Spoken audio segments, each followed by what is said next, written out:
یا اللہ غزہ میں تیرے حبیب کی امت کے ساتھ یہودیوں نے کیا کنسیڈر کیا، کس طرح گوشت ان کے بوٹی بن کر ہواؤں میں ابھی تک اڑ رہے ہیں۔ ان کو تو نے بڑی مہلت دی یا اللہ۔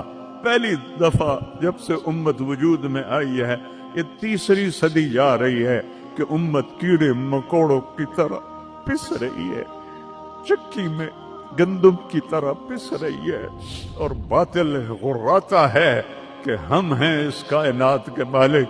تو ان کو بتا مالک تو ہے، یہ نہیں ہے، تو ہے، یہ نہیں ہے۔ یہ رحم کے مستحق نہیں، رحم کے مستحق وہ انہیں پانی بہا کے لے گیا، ان کے گھر کھنڈر بن گئے۔ ایک لمبی مدت کے بعد پاکستان میں کوئی گھر بناتا ہے، آج وہ کھنڈر بنے پڑے ہیں۔ یا اللہ تو آ جائے یا اللہ۔